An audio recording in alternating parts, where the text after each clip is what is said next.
Beshi, congratulations nga pala sa winner natin this week, si Ma'am Evelyn de los Santos. Siya nga po yung makakatanggap ng isang cellphone. Isang brand new na cellphone. Kaya kung bago ka pa lang dito sa aking YouTube channel or lagi kang nanonood sa mga videos natin pero hindi ka pa po nakakapag-subscribe, abay mag-subscribe ka na po para makasali sa ating weekly pa-cellphone giveaways. Kasi tuloy-tuloy nga po yung pamimigay natin ng cellphone at minsan nagbibigay din tayo ng cash sa mga followers natin nga sa aking Facebook page, sa aking TikTok account, at syempre sa mga subscribers natin dito sa aking YouTube channel. Hello guys, again, welcome back dito sa ating YouTube channel. At sa video na ito na naman, pag-uusapan natin yung top 6 na best bank na nagpapautang or nagpapaloan nga. Okay? So, ang isa sa mga nagustuhan ko sa mga pautangan na ito, mabilis lang din talaga yung pag-process nila ng ating loan application at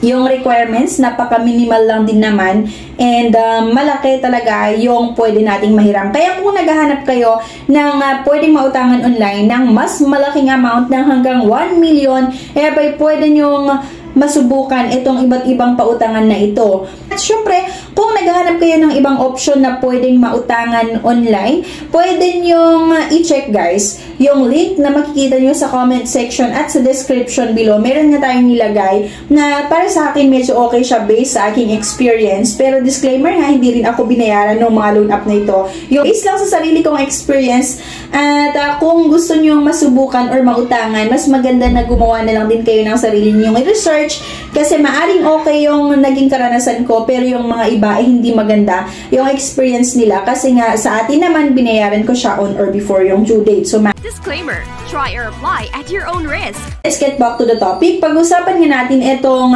best bank na nagpapautang online. Number 1 guys na i-recommend ko sa inyo ay si CTBC. Okay? Kay CTBC kasi talaga guys, napakabilis yung pag-process nila ng ating loan application. At minsan nga guys, pwedeng maprubahan ng isang araw hanggang 2 araw yung loan application natin kay CTBC. Basta kompleto yung mga requirements at malinaw yung mga na-submit nyo. At kapag tinawagan kayo ni bank, ay natatawagan kayo agad-agad or nakakasagot kayo agad-agad. Same din kapag tumawag sila sa company nyo for employment verification, kapag nakasagot agad-agad din yung company nyo, mapapabilis talaga yung pag-process nila ng inyong loan application. Kay CTBC guys, pwede kayong makautang hanggang 1 million or 30,000 hanggang 1 million. Pero gusto ko lang din palang sabihin guys na si CTBC at Citibank magkaiba po sila. Kasi malito kayo kasi may mga nagtatanong sa akin nga kung si CTBC ba ay same lang siya kay Citibank. Okay? Magkaiba po. Pwedeng maprubahan ng ating loan application ng 1 to 5 banking days or 1 days to 5 banking days. Meron silang payment terms guys na 12 months, 18 months, 24 hanggang 36 months at yung interest nila ay competitive lang din. Merong 1.39% to 1.79% monthly and ideal for financial emergencies at para sa mga funding hobbies. Para makapag-apply kayo dito, dapat pumasa kayo sa eligibility criteria, must be between 23 to 65 years old, dapat naka-permanent sa present employer at syempre merong landline or mobile number at must be a Filipino citizen. Yung requirements guys, yung company ID front and back, isang valid government ID front and back with 3 specimen signature, 1 month latest pay slip, proof of billing or latest proof of billing and COE certificate of employment. At number 2 guys na pwede kong may recommend sa inyo ay si Security Bank.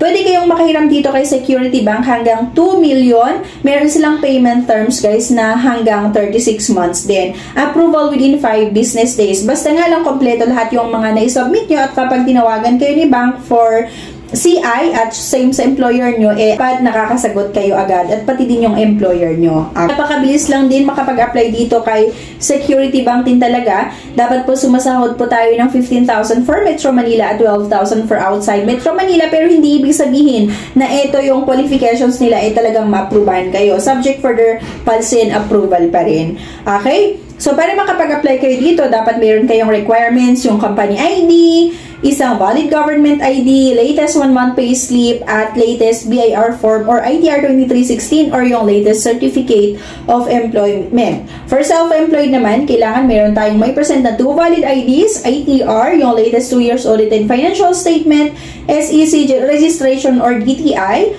at yung mga business permit, at dapat meron din tayong 6 months bank statement, list of 3 suppliers and 3 customers. Interest rate naman nila, merong 1.39% monthly add-on rate or monthly add-on interest rate. Number 3 guys na pwede kong mai-recommend sa inyo na pautangan or yung nag-offer ng personal cash loan ay si East West Bank. Kay East West Bank guys, pwede kayong makautang hanggang 2 million at meron silang monthly income requirements of 20,000.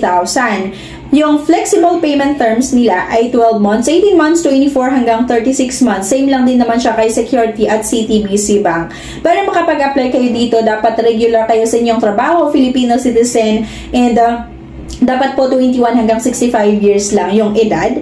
At kapag self-employed naman, dapat po merong credit card existing for at least 1 year. And syempre dapat merong government valid ID. At sa mga employed, dapat yung gross monthly income ay 25,000 pesos kapag within Metro Manila and 20,000 pesos for provincial areas. Kapag self-employed, dapat po yung gross monthly income ay 50,000 pesos. Pero yun na nga, dapat meron tayong existing credit card. Number 4 guys ay si Welcome Bank. Kay Welcome Bank guys, para makapag-apply kayo, dapat po kayo ay isang Filipino citizen nga at yung edad ay at least 21 to 65 years of age. Dapat po employed for at least 1 year with minimum monthly income ay 20,000. Tas syempre dapat credit card holder naman for 1 year with a minimum credit limit of 20,000. Yung requirements para makapag-apply dito kay Welcome Bank guys, yung 2 valid government IDs, 2-month recent payslip, COE, yung 2 months credit card statement, at syempre yung utility bill under your residential address. Additional documents may be required during credit evaluation. Meron silang payment terms na 1 year to 3 years. Estimated monthly interest rate kay Welcome Bank ay 1.60 per month. Ang next guys ay itong si CIMB. Okay, kay CIMB pwede tayong makahiram ng 30,000 hanggang 1 million. Meron silang 12 months, 24, 36, 48 hanggang 60 month na payment terms. Monthly add-on rates range from 1.12% to 1.95%. And income requirements of only 15,000 pesos. So, mas mababa yung requirements or income requirements nitong si CIMB. Criteria to be eligible for CIMB personal loan, individuals only. Edad po is 21 hanggang 65 nga po at dapat Filipino citizen and a non-US person. Ito guys, yung ID na tinatanggap po ni CIMB, driver's license, yung passport, Professional Regulation Commission or PRC ID, SSS, Unified Multipurpose ID or UMID, Postal ID, and Voters ID. Next guys na may recommend ko sa inyo ay si Union Bank Quick Loans. Kaya lang kasi guys, yung Union Bank Quick Loans ay para lang ito sa mga selected customer na kung saan yung mga nakatanggap ng text galing kay Union Bank. Kasi sinesend si Union Bank na code na pwede nyong magamit para makautang sa kanila. So actually, isa ako sa inoferan ni Union Bank dyan. Ang nagustuhan ko naman dito, kapag na-offeran kayo ni Union Bank ng quick loan, napakabilis yung pag-process nila. Kahit gabi nag-apply ka, ma-aproba ng inyong loan application. Pwede nilang i-disburse sa Union Bank account mo mismo. Last guys, na pwede kong may recommend sa inyo ay si Tonic Bank. Si Tonic Bank guys, meron silang 4 na product. Meron quick loan, flex loan, shop installment loan, at meron din silang big loan. Pero ang pinakagusto ko guys kay Tonic Bank ay yung quick loan tas yung flex loan. Yung quick loan kasi guys, pwede kayong makautang hanggang 50,000 pesos gamit lamang ang isang valid ID. Yung flex loan naman guys, pwede kayong makautang hanggang 250,000 pesos na gamit lang ang isang valid ID at proof of income. It's either yung payslip mo or yung Certificate of Employment or ITR 2316. And mabilis yung pag-process nila. Kapag quick loan guys, yung applyin mo kay Tonic Bank, sa loob lamang ng 30 minuto, malalaman mo kung approve or declined ang inyong loan application. Kasi based sa experience ko guys, nung sinubukan ko itong Tonic Bank quick loan, nalaman ko agad, parang nasa 15 minutes pa lang, nag-message na agad sila nung status nga ng aking loan application dito kay Tonic Bank. Kaya isa din talaga ito sa maganda na pwede natin i-consider. So actually, kung gusto nyo manghiram kay Tonic Bank, ilalagay ko yung link nila sa comment section at sa description below. Pwede nyo subukan. Pwede nyo i-click yung link na yon para ma-route kayo mismo sa kanilang app or sa kanilang website. At ayun na nga, pwede kayong makapag-apply. Sa mga bank na ito ay isa sa mga nagustuhan ko talaga ay mabilis yung pag-process nila ng ating loan application.